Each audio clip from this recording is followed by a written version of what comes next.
Hi, everybody. Heather is not able to do the meditation, so I said I would do it. So, for those of you that don't know me, I'm Linda. I'm the owner of Imagine Yoga and Wellness Center. And I taught a meditation class for years and years and years before passing it over to other people so I could expand into some of my other groups, which is like secret tea time and so on. But it was one of the things that I really loved to do. So when Heather couldn't make it, it wasn't a hardship for me to go ahead and do the meditation this morning. So I was really trying to figure out what I could do in these times that would give some solace. And I started thinking about when my children were little, and there were difficult times, like September 11th, and my daughter was at school when the sniper attacked. That was her first year at Tasker. And so one of the ways that we would help get them through was to just be with them in the evenings before bed to talk to them. And they loved, even when they were older, they loved to be read to or to share books. So yeah, I read the entire Harry Potter series, all the Little House on the Prairies and all of that. And so I feel like there's so much comfort in being able to just sit back and listen to a story. And for adults, maybe we don't need another reading of Go Dog Go. But I did find a really neat story. Actually, Heather gave me this book, and it's called Kitchen Table Wisdom. And it's stories, that heal, from Rachel Naomi Remen. She's a doctor. She's actually a psychiatrist. And there was one that just felt really, really powerful to me. Like I said, I tend to hold discussion groups with people, with a lot of women that are having hard times. I've been racking my brains trying to figure out, okay, what can I do? There must be something I can do. And the only thing that keeps coming to my mind is holding space. And so this is sort of a story about holding space. So I want you to sit back and relax. And hopefully you can hear me with all the wind and the wind chimes. Get comfortable, and I'm just going to read you a book. Read you a little story here. So hopefully you can hear me. There doesn't seem to be anybody online, or maybe just one person. So I don't know whether you can hear me or not, but we'll just do our best. So it just begins. This is stories from her practice and from her training. We can all influence the life force. The tools and strategies of healing are so innate, so much a part of a common human birthright, that we believers in technology pay very little attention to them, but they have lost none of their power. People have been healing each other since the beginning. Long before there were surgeons, psychologists, oncologists, and internists, we were there for each other. The healing of our present woundedness may lie in recognizing and reclaiming the capacity we all have to heal each other, the enormous power in the simplest of human relationships, the strength of a touch, the blessing of forgiveness, the grace of someone else taking you just as you are and finding in you an unsuspected goodness. Everyone alive has suffered. It is the wisdom gained from our wounds and from our own experiences of suffering that makes us able to heal. Becoming expert has turned out to be less important than remembering and trusting the wholeness in myself and everyone else. Expertise cures, but wounded people can best be healed by other wounded people. Only other wounded people can understand what is needed, for the healing of suffering is compassion, not expertise. While I was still part of the Stanford faculty, I was one of a small group of traditional physicians and psychologists invited to a day-long master's class with Dr. Carl Rogers, a pioneering humanistic psychotherapist.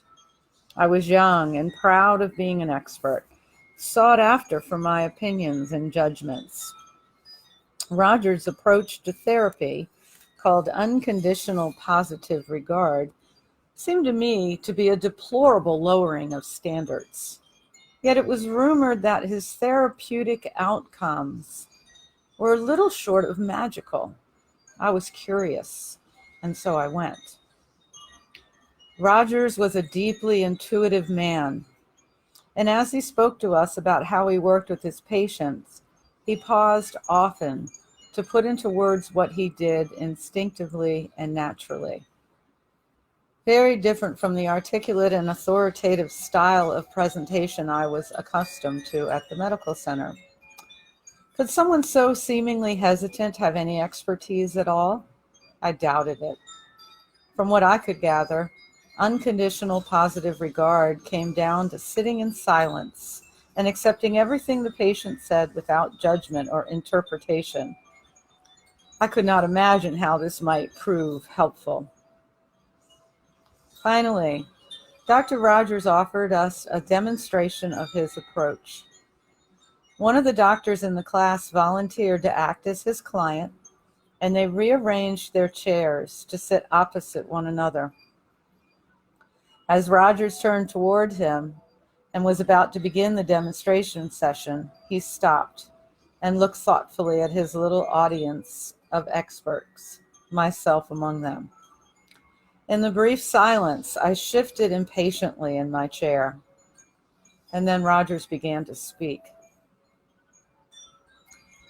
Before every session, I take a moment to remember my humanity. There is no experience that this man has that I cannot share with him, no fear that I cannot understand, no suffering that I cannot care about, because I too am human. No matter how deep his wound, he does not need to be ashamed in front of me. I too am vulnerable.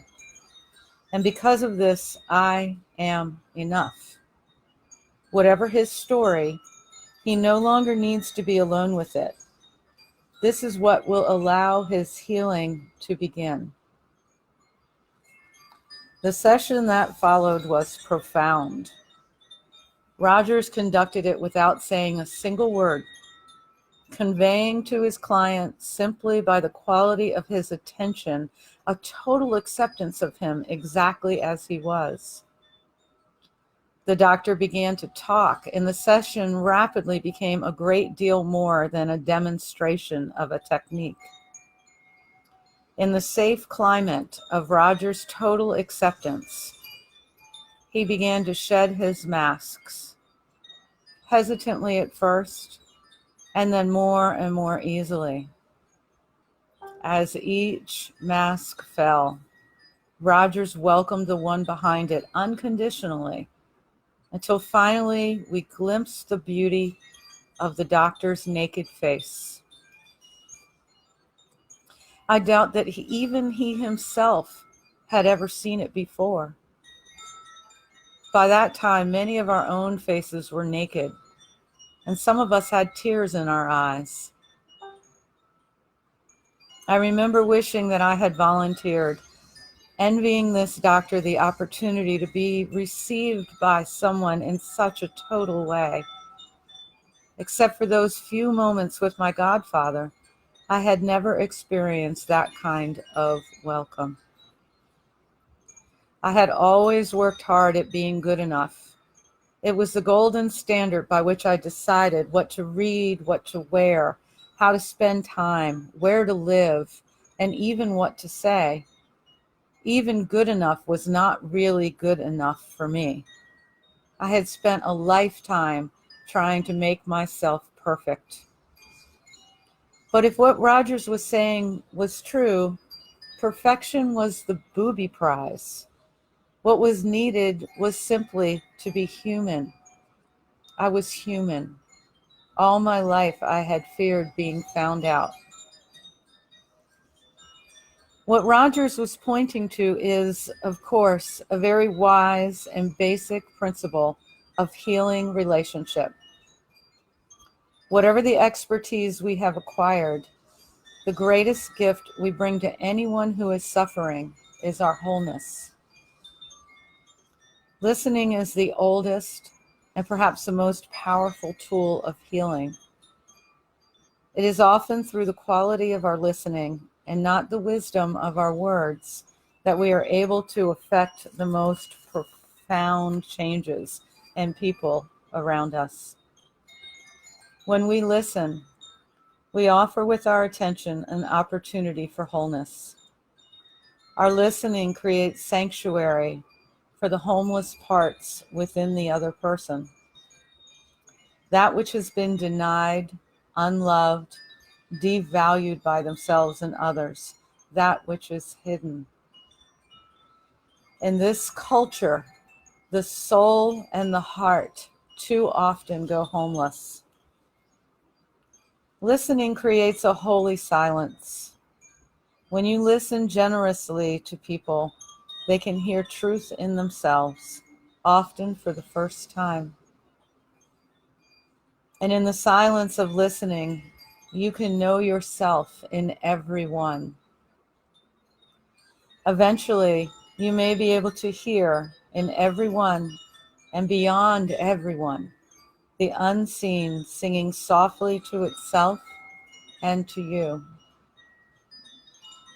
Not long ago, I was walking in the rain in the place where I was born, New York City, thinking of the green place where I now live, grateful for the ease with which things grow there. Not all things have room to grow and fulfill themselves. The rain made me intensely aware of the hardness and the grayness of this world of cement and brick, and the awesome capacity of human beings to prevail over what is natural and bend it to their will. For miles and miles, there seemed to be nothing living that could respond to the rain. But the important thing is that the rain comes. The possibility of growth is there, even in the hardest of times. Listening is like the rain.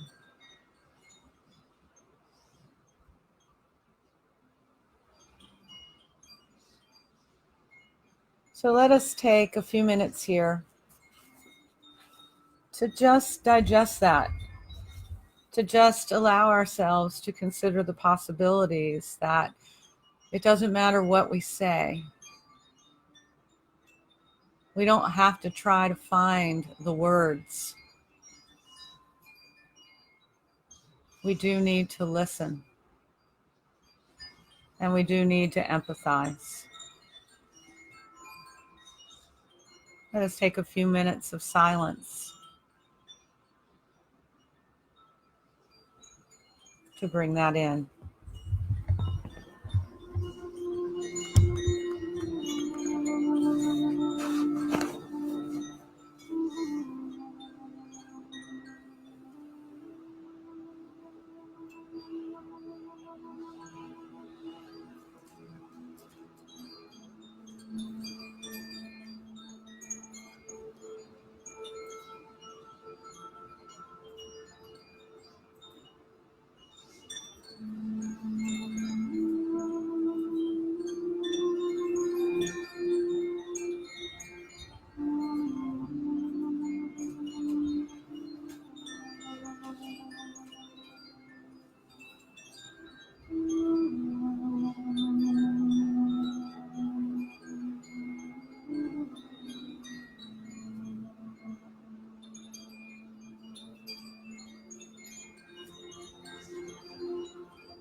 call upon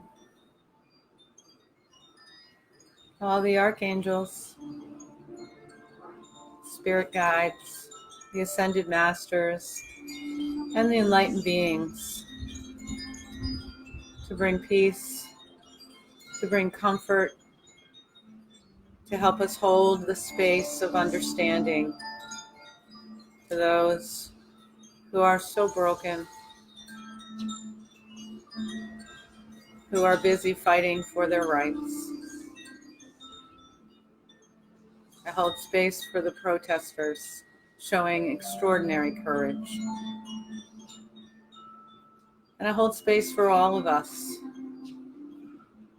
that we may find a new way to live by listening and listening with our hearts.